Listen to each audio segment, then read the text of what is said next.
Hello मेरे बच्चों, क्या हाल है? आप लोगों ने कुछ पढ़ाई करी या नहीं करी?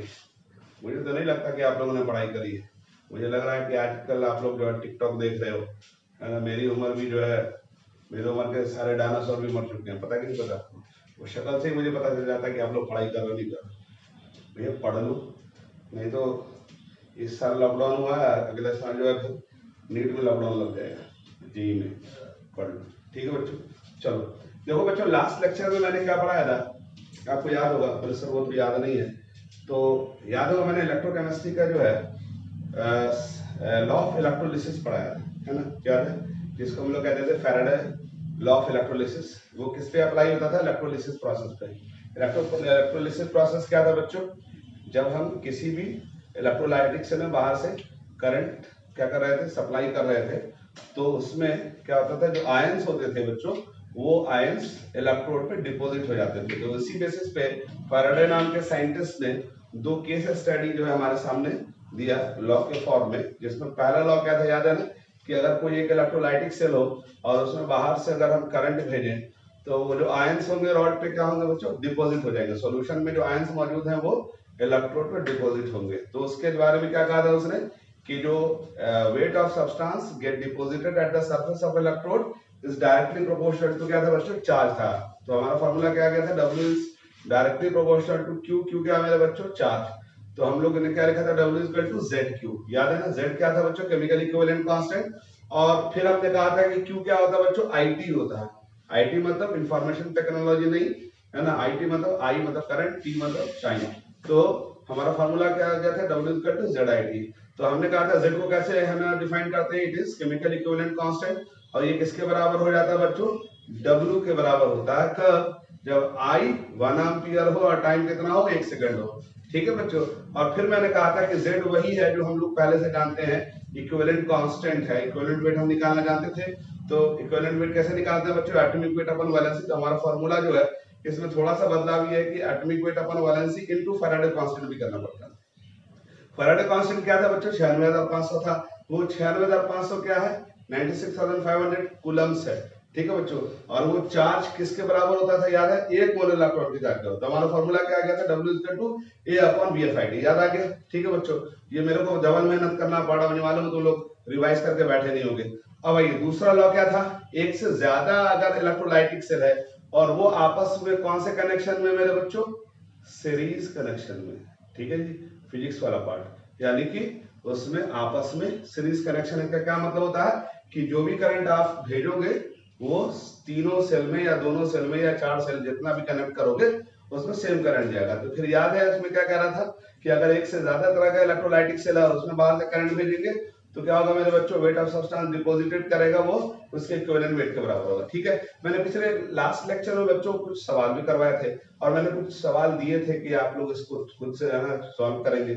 मुझे उम्मीद है कि शायद आप लोगों ने बना ली हो अगर टिकटॉक देखने से फुर्सत मिल गया। ठीक है। अब मैं दो सवाल और बोर्ड पे दे रहा हूं, ठीक है, और इसको मैं डिस्कस कर दे रहा हूं। हालांकि ये सवाल जो है आपको खुद से सोचना है। यहाँ पर एक देखिए सवाल दिया हुआ, ये सेकंड लॉ पर बेस्ड है, जिसमें आप देखेंगे ABC 3 सेल है। ठीक है बच्चों। और जब भी आपको सवाल समझ में ना आवे तो मेरे लाल है ना, किताब छोड़ के भाग मत जाना। क्या करना? डायग्राम बना लेना। डायग्राम समझते हो ना?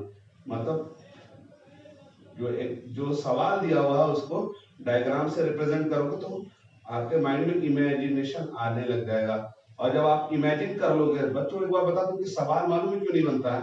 सवाल तभी नहीं बन सकता जब आप इमेजिनेशन नहीं कर पा रहे होगे।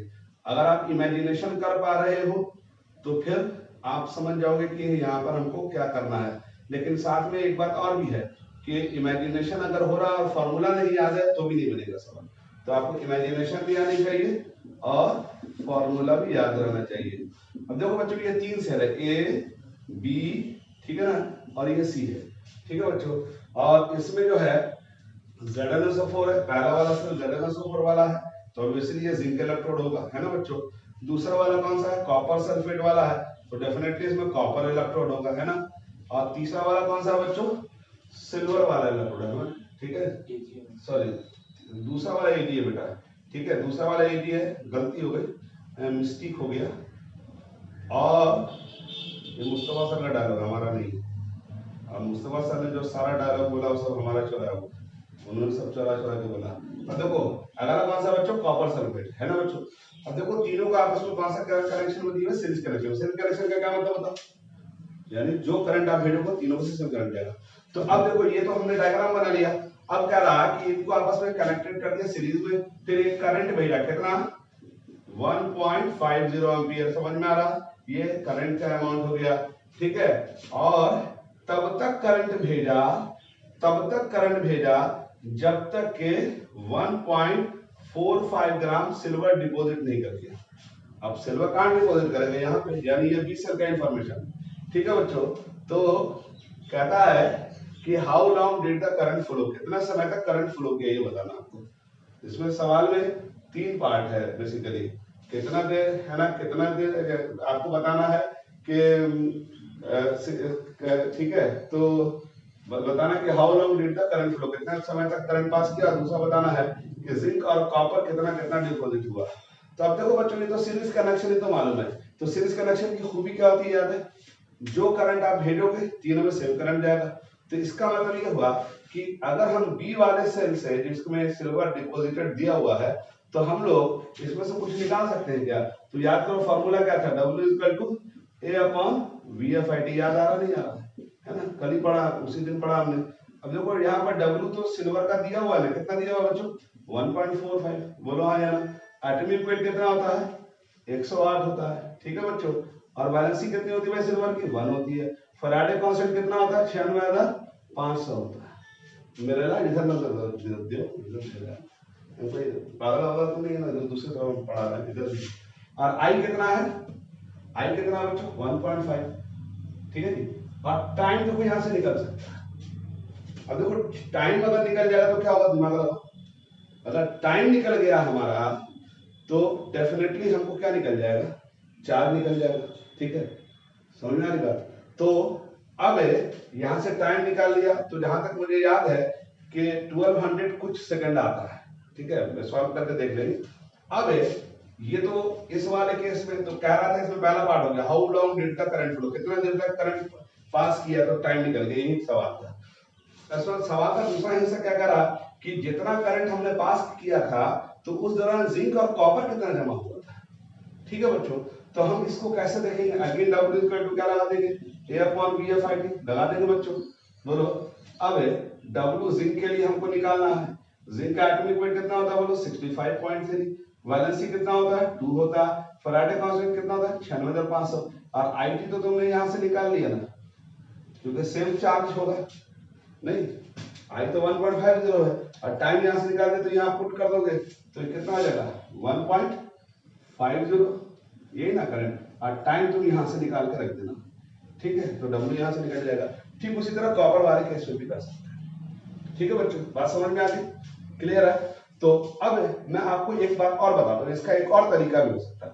ये तो मैंने सीधे फॉर्मूला उठा के ही लगा दिया, पहले वाले में क्या किया मैंने, टाइम निकाल दिया और उसी टाइम को यहाँ पुट कर दिया, तो यहाँ पर दोनों का जिंक का और कॉपर का वेट निकल जाएगा।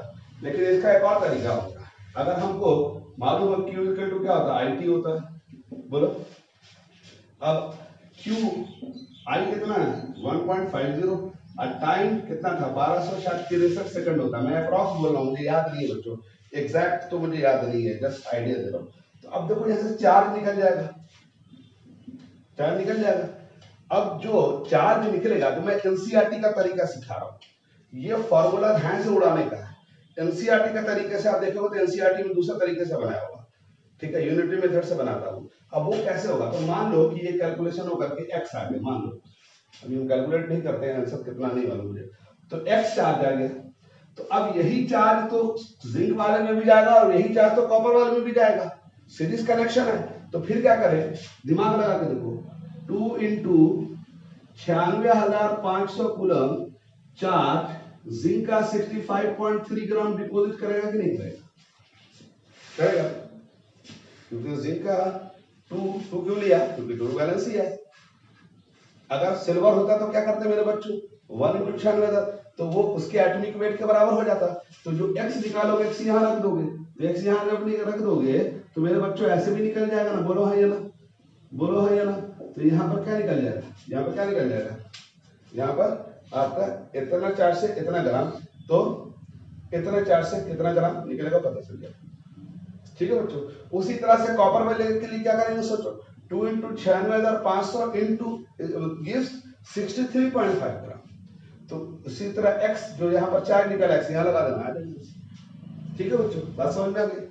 चलिए अब आइए, ये सवाल शायद एनसीईआरटी में बच्चों इस तरह का दिया हुआ है ना, इसका बनाएंगे। सबसे अच्छा हथियार है, आपको फॉर्मूला सिर्फ याद रखना है, W इक्वल टू A/VFIT, है ना। सुबह दोपहर शाम एक बार मम्मी को, एक बार पापा को, है ना, एक बार भाई बहन सब घर में मौजूद होंगे, सबको एक एक बात सुनाना तो याद हो जाएगा। ठीक है बच्चों।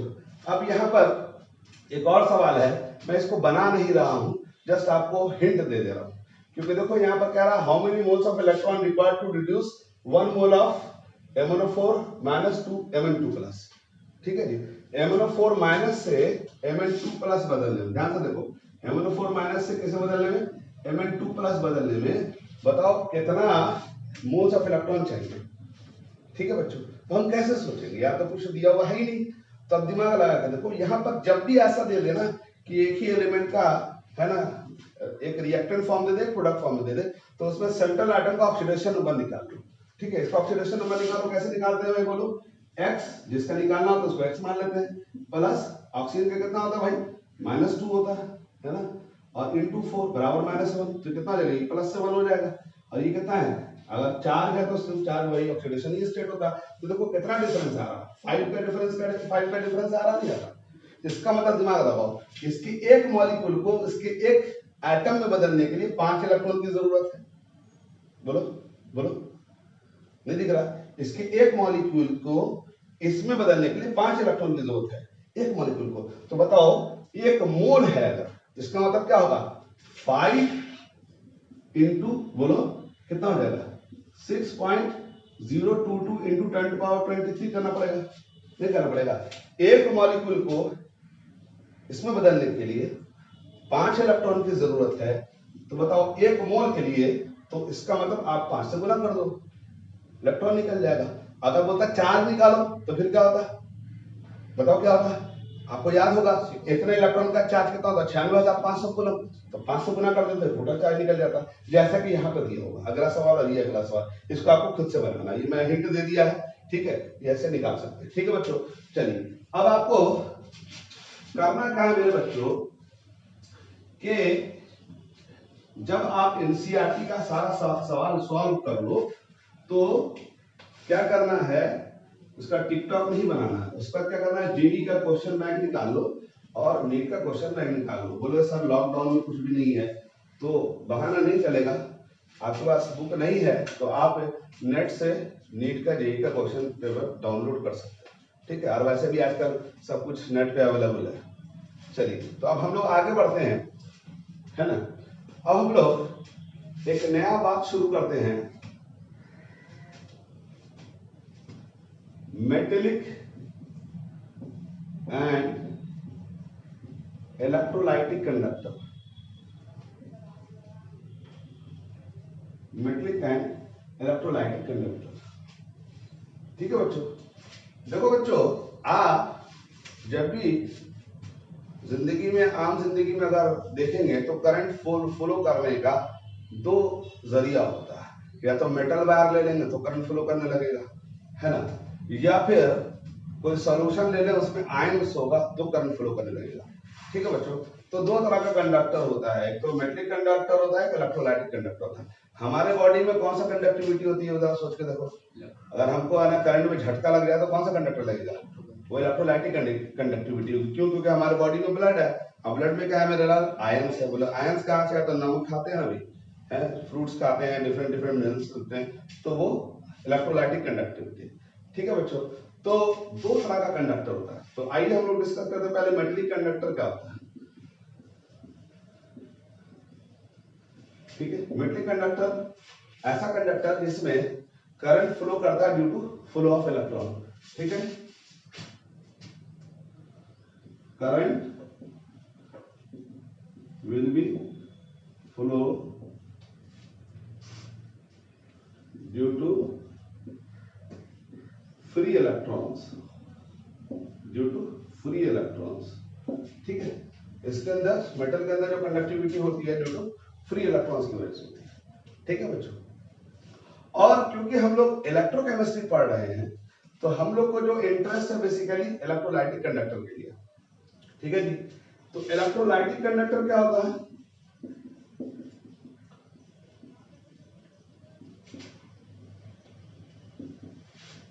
current will flow बोलो due to ions present in molten state or in their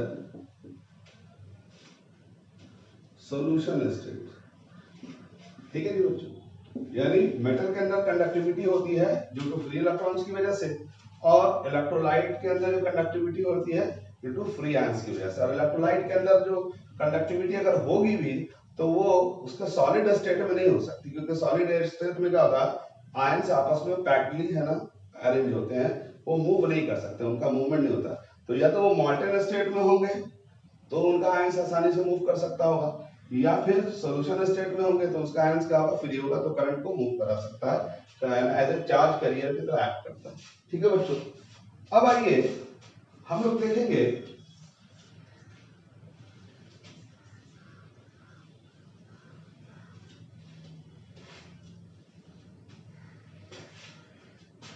factor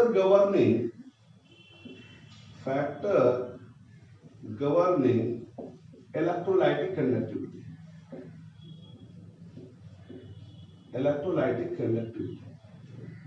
कौन कौन से फैक्टर हैं जो इलेक्ट्रोलाइटिक कंडक्टिविटी को गवर्न करते हैं, ये इंपॉर्टेंट है। ठीक है, आपके स्कूल के एग्जाम में आपसे ये क्वेश्चन थ्योरेटिकल पूछता है, डिस्कस द है ना factor governing electrolytic conductivity. Electrolytic conductivity को कौन कौन से फैक्टर क्या करते हैं बच्चों, गवर्न करते हैं। इसमें से सबसे पहले हम देखेंगे वो है नेचर ऑफ इलेक्ट्रोलाइट। क्या बच्चों, नेचर ऑफ इलेक्ट्रोलाइट। ठीक है बच्चों, दूसरा होता है आयन सॉल्वेंट इंटरैक्शन। ठीक है बच्चों, और तीसरा होता है विस्कोसिटी ऑफ सॉल्वेंट। ये तीन फैक्टर हैं जो इलेक्ट्रोलाइटिक कंडक्टिविटी को गवर्न करते हैं। ठीक है बच्चों, सबसे पहले हम बात करेंगे नेचर ऑफ इलेक्ट्रोलाइट की। किसकी बात करेंगे बच्चों, नेचर ऑफ इलेक्ट्रोलाइट। ठीक है बच्चों, तो इलेक्ट्रोलाइट क्या होता है ये तो हम जानते हैं भाई, बोलो क्या होता है इलेक्ट्रोलाइट, वैसा सब्सटेंस जो वाटर में जाके या सॉल्वेंट में जाके डिसोसिएट करता और आयंस बनाता हो और चार्ज कैरियर की तरह एक्ट करता हो, तो ऐसे सब्सटेंस को हम लोग कहते हैं इलेक्ट्रोलाइट। 10th क्लास से पढ़ा, मैं डेफिनेशन नहीं दिखाने वाला। ठीक, और आपने ये भी पढ़ा होगा, एक होता है नॉन इलेक्ट्रोलाइट होता है। नॉन इलेक्ट्रोलाइट कौन होता है, जो कंपाउंड पानी में ना टूटे। अब आप बोलेंगे सर ये कैसे पहचानेंगे, है तो है ना पानी में हाथ डाल के देखना करंट मारेगा, वैसे नहीं पहचानते, मजाक कर रहा हूं। जितने भी कंपाउंड जो आयनिक नेचर के होते हैं, है ना, सॉल्यूशन चैप्टर पढ़ के आए, तो आयनिक नेचर वाले कंपाउंड आमतौर पे वाटर से इंटरेक्ट करके डिसोसिएट कर जाते हैं। याद है ना, डिसोसिएशन के लिए एनर्जी चाहिए होती है, कौन सी एनर्जी कहते थे उसको, सॉल्वेशन एनर्जी। तो जो आयनिक कंपाउंड्स होते हैं आमतौर पे वो क्या होते हैं, वाटर में डिसोसिएट करते हैं, आयंस बनाते हैं, कोई ज्यादा टूटता कोई कम टूटता। ठीक है जी, तो डेफिनेटली जो कंपाउंड वाटर में टूटता होता है, वाटर में टूटता है, अगर ज्यादा टूटा, हमको देखना, अगर ज्यादा टूटा तो इसका मतलब आयन ज्यादा जनरेट करेगा, आयन ज्यादा जनरेट करेगा तो डेफिनेटली चार्ज कैरियर ज्यादा अवेलेबल हो जाएगा, इसका मतलब करंट ज्यादा फ्लो करेगा। ठीक है, और जो कंपाउंड पानी में कम टूटेगा, जैसा मान लो लिथियम क्लोराइड को पानी में डाल दिया और सोडियम क्लोराइड को पानी में डाल दिया, तो लिथियम क्लोराइड और सोडियम क्लोराइड में पानी में कौन ज्यादा टूटेगा, डेफिनेटली सोडियम क्लोराइड ज्यादा टूटेगा। बोलेगा सर ये आपको कैसे मालूम चल जाएगा, आपको इंटेलिजेंट आदमी लग रहा है। तो लिथियम क्लोराइड कोवेलेंट नेचर का होता है। अब आप बोलोगे सर कैसे, तो थ्योरी ऑफ पोलराइजेशन क्या ससुराल में छोड़ के आएंगे हम लोग। लिथियम क्लोराइड मैंने कहा था ना कि smaller the size of cation greater the polarization power, greater the polarization power, greater the covalent character. ठीक, ऊपर वाला जो कंपाउंड होता है, छत के ऊपर वाला नहीं, ऊपर वाला जो कंपाउंड होता है उसमें क्या होता है, मैंने कहा था ना एनोमेलस बिहेवियर होता है। ठीक है, तो कुल मिलाकर के कंक्लूजन लेके आओ, जो आयनिक कंपाउंड होगा वो अच्छा इलेक्ट्रोलाइट होगा, और जो कोवेलेंट कंपाउंड होगा वो करंट को फ्लो नहीं करेगा। जैसे चीनी को पानी में डाल दो तो वो करंट फ्लो नहीं करा सकता क्योंकि वो डिसोसिएट ही नहीं करेगा। यूरिया को पानी में डाल दो वो करंट फ्लो नहीं कराएगा क्योंकि वो नॉन इलेक्ट्रोलाइट है। तो अब हम क्या देख रहे हैं, कौन कौन से फैक्टर है जो इलेक्ट्रोलाइटिक कंडक्टिविटी को गवर्न करते हैं। तो डेफिनेटली नेचर ऑफ इलेक्ट्रोलाइट पर डिपेंड करेगा। इसका मतलब जो इलेक्ट्रोलाइट पानी में ज्यादा टूटेगा, बोले सर कौन ज्यादा टूटेगा, जिसमें आयनिक नेचर ज्यादा होगा, और आयनिक नेचर किसमें ज्यादा होगा, तो ऊपर से नीचे आते हैं पीरियोडिक टेबल में तो आयनिक कैरेक्टर बढ़ता है। तो हम क्या लिखेंगे, those electrolytes which dissociate in large extent in their aqueous solution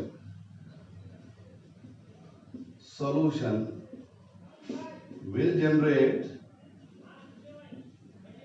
generate large number of ions in their solution and hence show greater electrolytic conductivity।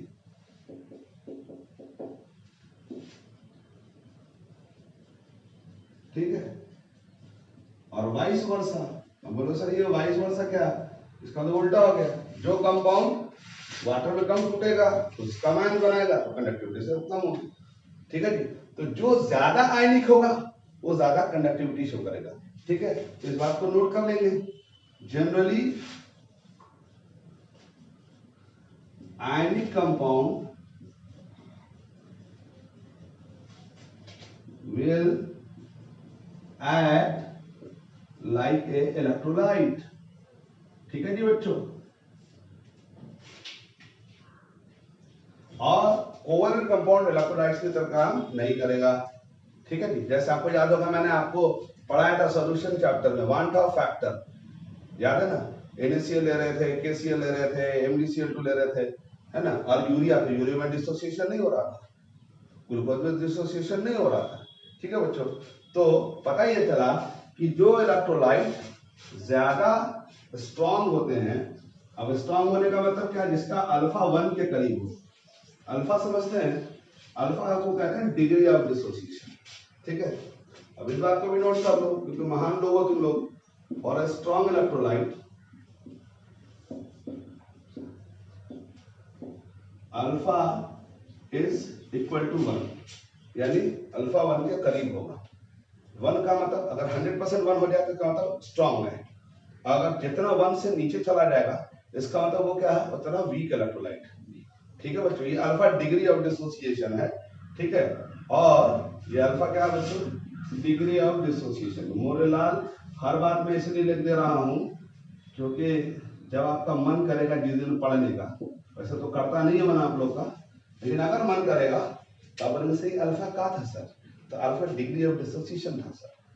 ठीक है, समझ में आ गया। अब आगे बढ़े, तो स्ट्रॉन्ग इलेक्ट्रोलाइट ज्यादा करंट फ्लो कराएगा और वीक इलेक्ट्रोलाइट कम करंट फ्लो कराएगा। ठीक है बच्चों, अब आइए दूसरा, आयन सॉल्वेंट इंटरेक्शन। ये बहुत इंपॉर्टेंट है, आयन सॉल्वेंट इंटरेक्शन। इंटरेक्शन समझते हो ना, इंटरेक्शन बताया था मैंने। इंटरेक्शन का मतलब क्या होता है, प्रणाम पाती समझते हो ना, सलाम करते हैं, इंटरेक्शन करते हैं। मैंने क्या कहा था कि इंटरेक्शन 3 तरह का होता है। एक होता है बोले अस्सलाम वालेकुम, बोले वालेकुम अस्सलाम, ये वो नॉर्मल इंटरेक्शन होता है। अस्सलाम वालेकुम तो वो है ना गर्दन पकड़े वालेकुम अस्सलाम। एक होता है कि अस्सलाम वालेकुम तो वालेकुम अस्सलाम बोला बिरयानी भी खा के जाओ, मतलब वेरी स्ट्रॉन्ग इंटरेक्शन। तो यहाँ पर भी इंटरेक्शन होता है। बोलो सर यहाँ कौन सा इंटरेक्शन होता है, तो मैं आपको पहले एग्जांपल से समझाता हूँ। जैसे लिथियम क्लोराइड है, सोडियम क्लोराइड है, पोटेशियम क्लोराइड है, रुबिडियम क्लोराइड है और सीजियम क्लोराइड है, ठीक है। फ्रांसियम नहीं लेते हैं भाई, लेना भी मत, क्योंकि वो रेडियो एक्टिव होता है। अब मान लो हमने तीनों का 1 मोलर सोल्यूशन बनाया, चारों का, ठीक है जी, चारों का 1 मोलर सोल्यूशन बनाया। बोलो सर ये कैसे बनाते हैं, तो हम कहेंगे आप गोबर में 1 मोलर कैसे बनाते हैं, बोलो 1 लीटर पानी ले रहे है ना, और उसका 1 मोल डाल दें, ठीक। अब बताओ कि लिथियम क्लोराइड जब पानी में डालेंगे तो क्या होगा, लिथियम प्लस आयन में टूटेगा। अब Cl माइनस तो सब में कॉमन है, तो हम इंडिविजुअल आयन को ले रहे हैं। ये किस में टूटेगा मेरे बच्चों, बोलो इधर देखो, ये Li प्लस Cl माइनस, और ये क्या है मेरे लाल, Na प्लस और Cl माइनस, ठीक है मेरे मारवाड़ियों, इधर देखो ये क्या होगा, K प्लस और Cl माइनस, ये क्या होगा भैया, अयान बाबू जोर से बोलिए, सुनाई नहीं दे रहा, तो अयान बाबू को सुनाई कैसे देगा, वो तो झूठ तलिया में। इधर देखो ये टूटा। अब बताओ lithium plus sodium plus Na plus Cl minus, ऐसे करके। अब हमको देखना लिथियम प्लस जब पानी में जाएगा तो क्या करेगा, मुस्कुराएगा, मुस्कुराएगा मतलब इंटरेक्ट करेगा, ठीक है। तो वाटर क्या बोलेगा, कुछ बोलेगा क्या, वाटर बोलेगा ना, बोलता है तुम प्लस हम माइनस, नहीं बोलेगा। सुनो ध्यान से सुनो, बोल रहा बोले सब मजाक कर रहे हैं क्या, अरे मजाक ही कर रहा हूं। वाटर इस लिथियम आयन को क्या करेगा, सराउंड करेगा, बोलो हाँ या नहीं, सॉरी, इसको कहते हैं क्या, इंटरैक्शन कहते हैं, ठीक है जी। अब Na प्लस भी पानी में गए हो, ठीक है जी। अब बताओ कि Na प्लस जब पानी में गया और लिथियम प्लस जो पानी में गया, तो दिमाग लगा के सोचो, बोले सर दिमागी तो नहीं है सर, तो वो तो तुम लोग टिकटॉक में लगा दिए, इधर देखो ये बिरयानी खाने में लगा दिए। अब देखो इधर लिथियम प्लस, ठीक है बच्चों, और सोडियम प्लस में जरा किडनी लगाओ, बताओ मोरे लाल किसको वाटर ज्यादा घेरेगा, जल्दी जल्दी बताओ। वाटर लिथियम प्लस को ज्यादा घेरेगा, ज्यादा वाटर मॉलिक्यूल लिथियम प्लस को घेरेगा या सोडियम प्लस को घेरेगा, लिथियम प्लस को घेरेगा। बोले सर आपको कैसे मालूम, अरे बेवकूफ प्लस चार्ज तो दोनों में है, लेकिन साइज इसका क्या है, छोटा, तो स्मॉल एरिया का प्लस चार्ज, तो उसका जो प्लस चार्ज होगा इफेक्टिव चार्ज होगा ना। जैसे फॉर एग्जांपल एक रोटी मेरे को खिला दो, एक रोटी आयन को खिला दो, तो बताओ किसको इफेक्टिव होगा, एक रोटी, मेरा तो रोटी दांत में फंस के रह जाएगा, नहीं बनेगा, नॉन इफेक्टिव हो जाएगा, लेकिन आयन जो है वो आधा लीवर का, तो उसके लिए इफेक्टिव हो जाएगा, नहीं।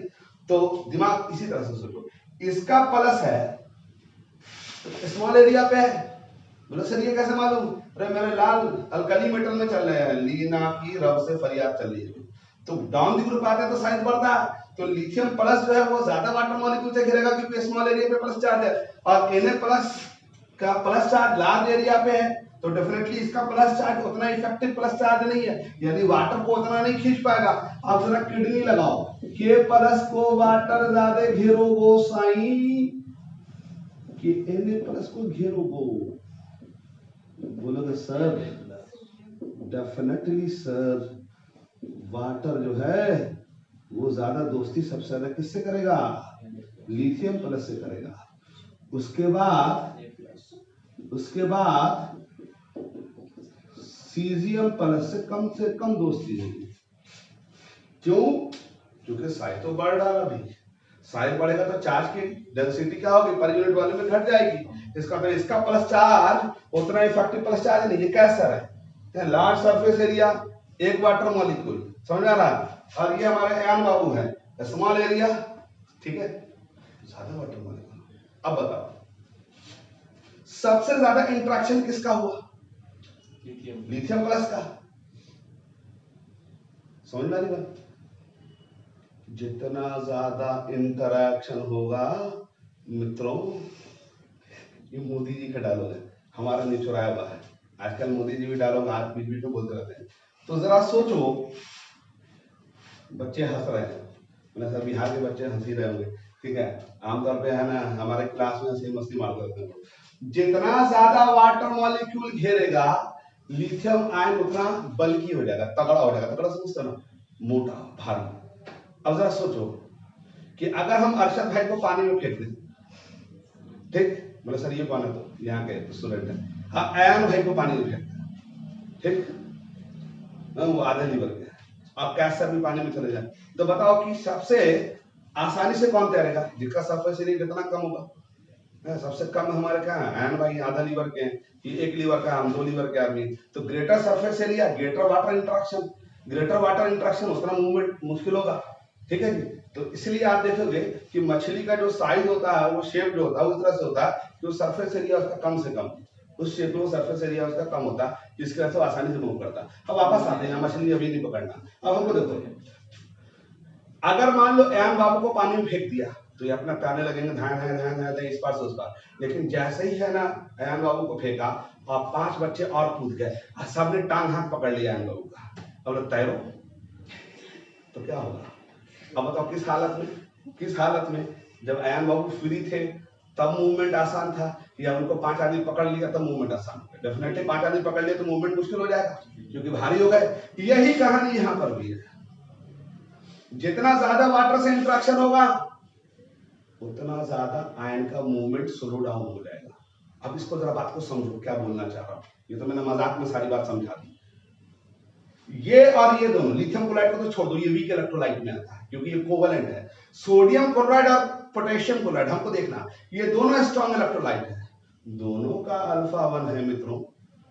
अल्फा 1 होने का मतलब ये भी 100% टूटेगा और वो भी 100% पानी में टूटेगा। लेकिन जब इसकी कंडक्टिविटी मेजर करोगे, बोलो सर कंडक्टिविटी कैसे मेजर करते हैं। एक मशीन आती है, अभी से समझा देता हूं क्योंकि आप लोग को तो हर बात समझानी पड़ती है। जब मैं रिसर्च कर रहा था तो क्योंकि टीचर तो खाली कहानी सुना देता है ना, थ्योरेटिकल बातें समझा देता है, ठीक है। ये एक मशीन होती है, ये स्विच बोर्ड में उसमें रीडर लगा होता है और उसमें स्टैंड लगाते हैं, इलेक्ट्रोड लगा होता है, उसमें क्या होता है, इलेक्ट्रोड होता है, ठीक है। अब ये जो रीडर है ये 0 0 दिखाएगा, लेकिन जैसे ही इस इलेक्ट्रोड को इसमें डालोगे तो उस पर कंडक्टिविटी की रीडिंग मेजर होनी शुरू हो जाएगी। तो अब इन चारों पांचों को देखोगे तो पांचों में बताओ सबसे ज्यादा कंडक्टिविटी कहां होगी, सबसे ज्यादा कंडक्टिविटी कहां होगी, सबसे ज्यादा कंडक्टिविटी सीजियम क्लोराइड में होगी।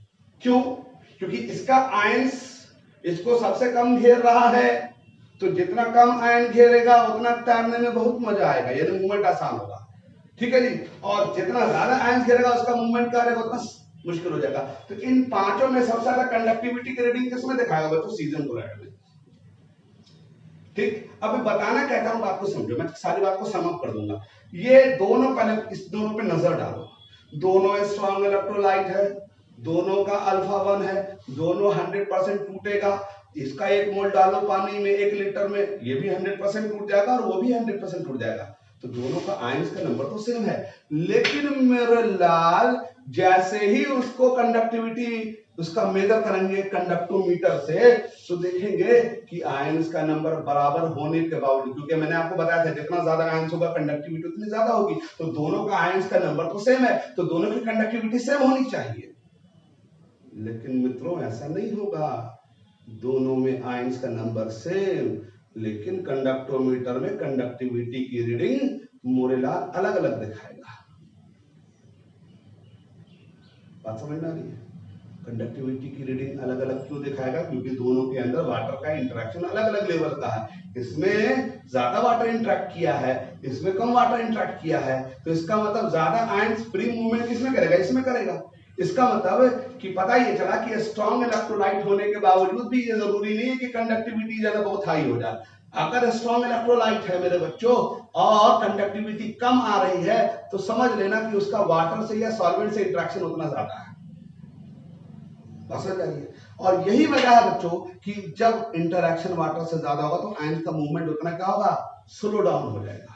इसलिए आप लोग देखते होंगे कि जहां पर है ना सॉल्टी वाटर और फ्रेश वाटर, आपने देखा होगा दुनिया में कई ऐसी जगह है जहां पर दो अलग अलग है ना सी वाटर और फ्रेश वाटर की मिक्सिंग होती है, तो तुम देखोगे वहां पर साफ नजर आएगा, ठीक है, कि वहां पर दोनों वाटर मिक्सिंग होने के बावजूद भी दोनों का लेवल, दोनों का लेयर अलग अलग नजर आने लगता है।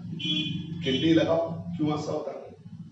क्योंकि इधर आयंस है, सॉल्ट है, और उधर क्या है, वाटर है। तो दो वाटर लेवल जहां मिक्स होता है तो वो आयंस का स्पीड अलग अलग होने की वजह से क्या होता है, दोनों लेयर के, दोनों वाटर के मिक्सिंग के ठीक बीच में लिक्विड जंक्शन जहां होता है उस पे आयंस क्या हो जाते हैं, एक तरह से क्या होते हैं, मेम्ब्रेन्स बना लेते हैं। क्योंकि वाटर का इंटरेक्शन अगर स्लो होगा तो जाकर के वाटर एक दूसरे में, आयंस एक दूसरे में क्या होंगे, अटक जाएंगे और एक तरह का लेयर बना देंगे। यही बात है ना आप पढ़ेंगे कुरान में है ना लिखा हुआ है सूरह रहमान में कि तुम देखते नहीं हो जब हम साल्टी वाटर और फ्रेश वाटर को मिलाते हैं तो वो मिलने के बावजूद भी नहीं मिलता। इसी वर्ड को है ना वर्ड दिया बरज़खुन ला यबग़ियान, there is the unseen barrier between the fresh water and the salty water. लेकिन आप जानते हैं कि कई जगह वायरल न्यूज वगैरह में दिखाता है कि ये गलत बात है, वो गलत बात नहीं है, साइंस से भी ये साबित हो जाता है। और जो बैटरी काम करती है वो इसी लिक्विड जंक्शंस के मूवमेंट की वजह से काम करती है। ठीक है, अब वापस मुद्दे पे आ जाते हैं, क्योंकि नॉलेज तो होना चाहिए, साथ में आपको पता होना चाहिए, क्योंकि एक तो नॉलेज होता है भाई नंबर लाने के लिए कि या अल्लाह, हे भगवान, है हे राम 5 नंबर आ जावे, किसी तरह है ना पास कर जाए। हम बात कर रहे हैं दिमाग की, नंबर भी आ जाएगा और कुछ कर भी सकेंगे। तो जरा ध्यान से देखो, ग्रेटर आयन सॉल्वेंट, बोलो interaction, interaction, lower will be the ionic mobility, ionic mobility, greater ion solvent interaction, greater will be the ion solvent interaction, lower will be the ionic mobility, that is lower will be the electrolytic conductivity, lower will be the electrolytic conductivity, यानी कि जितना ज्यादा ion solvent interaction होगा मित्रों उतनी conductivity down हो जाएगी। इसका मतलब अगर मैं कहूं मित्रों Li प्लस Na प्लस बोलो है के प्लस और Rb प्लस और Cs प्लस, बताओ यहां से यहां जाएंगे, सोचो यहां से हुआ अगर गए तो क्या होगा, बोलो आयन सॉल्वेंट इंटरेक्शन, बोलो आयन सॉल्वेंट इंटरेक्शन, बोलो विल डिक्रीज, बोलो ड्यू टू, बोलो increase in size of ions, बोलो ना मित्रों। तो आयन सॉल्वेंट इंटरेक्शन डिक्रीज कर रहा है साइज को बढ़ने की वजह से, ठीक है। तो इसका मतलब यहां से जहां जाएंगे तो आयनिक मोबिलिटी समझते हैं ना, आयन का मूवमेंट, आयनिक मोबिलिटी बोलो क्या होगा, विल इंक्रीज, ठीक है जी, ठीक है बच्चों। और एक बात और नॉलेज के लिए बता दूं, यहां से यहां जाएंगे तो solvation energy decrease, solvation energy decrease. आप बोलोगे सर ये सॉल्वेशन कहां से लाया, नहीं बीमारी, अरे वाटर से इंटरेक्शन किसका ज्यादा है, लिथियम प्लस का, तो ये तो इलेक्ट्रोस्टैटिक अट्रैक्शन है ना, इलेक्ट्रोस्टैटिक अट्रैक्शन होगा तो क्या कुछ बाहर आएगा ना, हीट बाहर आएगा। तो सबसे ज्यादा वाटर मॉलिक्यूल लिथियम प्लस को घेरा तो सबसे ज्यादा हीट बाहर यहां आएगा, सबसे कम हीट यहां आएगा। अब हमको देखो हमको देखना, अब हम देखो, मैं इस पे थोड़ा टेक्निकल बात बता रहा हूं, यह टीचर नहीं बताएगा। जितना ज्यादा आयन सॉल्वेंट इंटरैक्शन होगा, हमको देखना, जितना ज्यादा अच्छा डांस नहीं कर रहा हूं मैं, ध्यान दो, जितना ज्यादा आयन सॉल्वेंट इंटरैक्शन होगा उतना ज्यादा सॉल्वेशन एनर्जी रिलीज होगी। बोलो सर ये तो आप पहले ही बोल चुके हैं, लेकिन मैं आपको इसमें एक्स्ट्रा बात जोड़ रहा हूं, फिर से बोलो, जितना ज्यादा आयन सॉल्वेंट इंटरैक्शन होगा उतना हीट रिलीज होगा। इसका मतलब कि वो आयन उतना स्टेबलाइज कर जाएगा, क्योंकि एनर्जी बाहर आती है तो स्टेबिलिटी बढ़ती है ना। अब इसका क्या मतलब, अब इसका एक और मतलब बताता हूं। अगर मैं कहूं कॉपर +2 और कॉपर +1,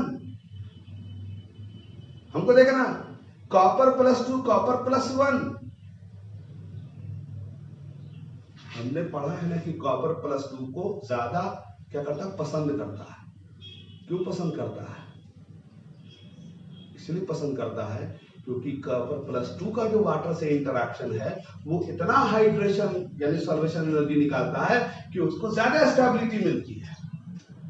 ये बात मैं इनऑर्गेनिक से जोड़ रहा हूं, जानबूझ के जोड़ रहा हूं, क्योंकि मित्रों जब मैं पी ब्लॉक और डी ब्लॉक में जाऊंगा ना तो यही कॉन्सेप्ट लगेगा बोलता है। मैं एक बात और बताता हूं, जल्दी से समझ लेना। जैसे मैं कहूं सोडियम, हमको देखना, ये मैं बात को हाई लेवल पे ले जा रहा हूं। मैं कहूं सोडियम की वैलेंसी कितनी होती है, बोलो सर 1 होती है। बोले क्यों? Na+ है, एक इलेक्ट्रॉन छोड़ेगा तो ऑक्टेट पूरा हो जाएगा, ये ना बोलेंगे, यानी ऑक्टेट रूल लगा देते हैं। तो अगर मैं कहूं कॉपर, तो कॉपर क्या होता है, 2 8 8 18, कितना होता है जी, कितना होगा, 10 1 ऐसा होता है, 2 8 8, ठीक है, मतलब 2 8 18 1 होता है। यानी कि अगर मैं ऐसे लिखूं 1s2 2s2 2p6, ऐसे समझ में आता होगा, 3s2 3p6, ठीक है जी।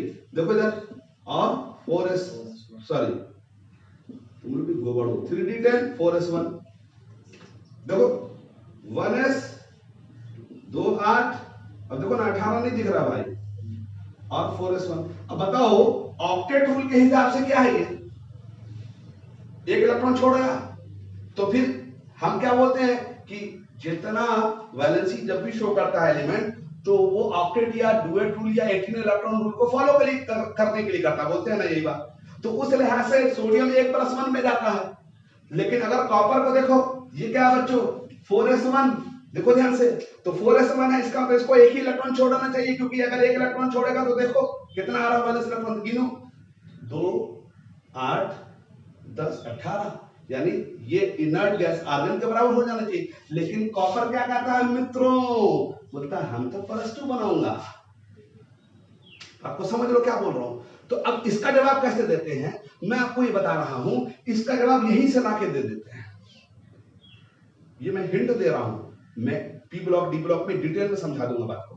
याद रखो किसी भी एलिमेंट का वही ऑक्सीडेशन स्टेट ज्यादा स्टेबल होता है जिसमें हाइड्रेशन एनर्जी यानी ओवरऑल एनर्जी ज्यादा रिलीज होती है। तो सोडियम इसलिए +1 शो करता है क्योंकि सोडियम का +2 में हाइड्रेशन एनर्जी उतनी रिलीज नहीं होती। बोले तो सर +4 तो ज्यादा एनर्जी रिलीज होनी चाहिए, लेकिन मसला वो नहीं है।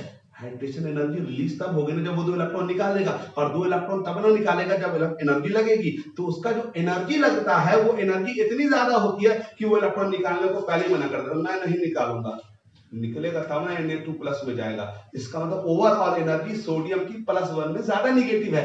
अगर वो +2 में जाता तो ज्यादा एनर्जी खर्च हो जाती, निकलती कम एनर्जी। कॉपर इसलिए +2 में गया क्योंकि इसको +2 में ज्यादा एनर्जी रिलीज हो रही है, हाइड्रेशन एनर्जी, सॉल्वेशन एनर्जी। जैसे इसको एक एग्जांपल से समझो, फिर मैं टॉपिक खत्म करूंगा। जैसे मैं कहूं एक मार्कर 10 रुपए का,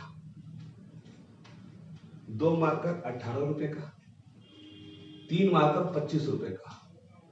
बताओ, अब गरीब आदमी हम लोग, 10 रुपया निकालना आसान या 25 रुपया निकालना आसान? 10 रुपया निकालना आसान।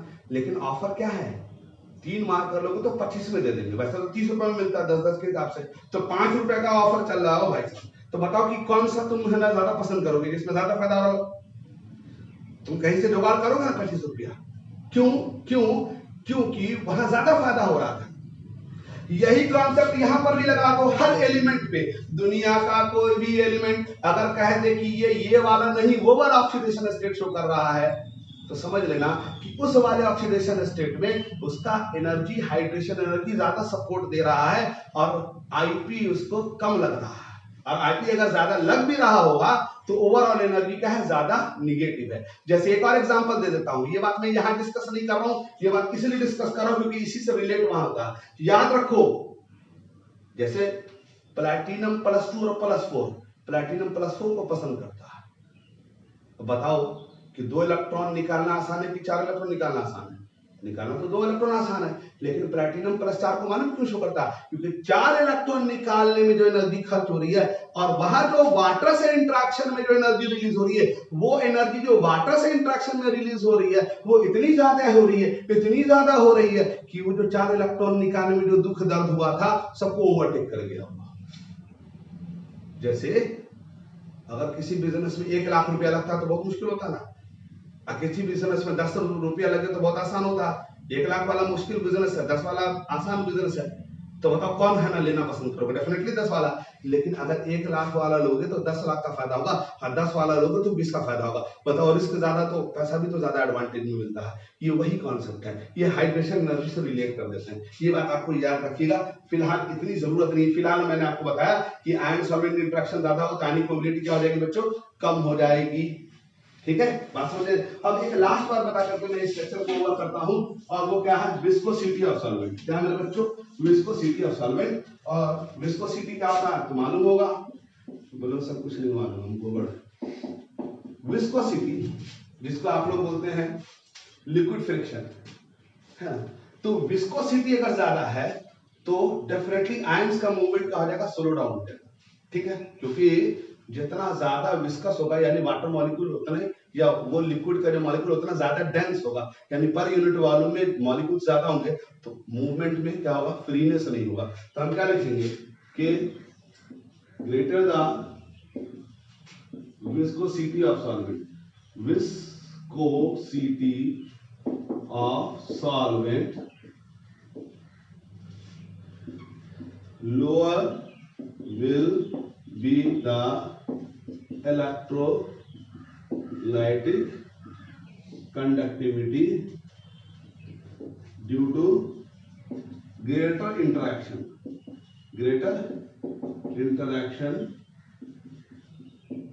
with the solvent molecule। अब बोलोगे सर इसका मतलब नहीं समझ में आया। जैसे आपको क्लासरूम में बैठे हो और इसमें 100 बच्चे बैठे हैं, मैं कहूँ जाओ इस पार से उस पार चले जाओ, तो मुश्किल होगा जाना क्योंकि आबादी ज्यादा है। अब 5 बच्चे बैठे हो, बोले जाओ, तो ऐसे जंप कूदते कूदते चले जाओगे फ्रॉक की तरह। मतलब एक बात कर रहा हूँ, तो पता मूवमेंट आसान कहाँ होगा? जहां पर खाली जगह होगी। तो ये वही बनता है। ठीक है, क्योंकि अगर 100 आदमी बैठा होगा तो आपको ज्यादा लोगों से इंटरैक्ट करते हुए जाना पड़ेगा। ठीक है बच्चों, तो आज की सभा यही समाप्त होती है। पढ़ के आइएगा।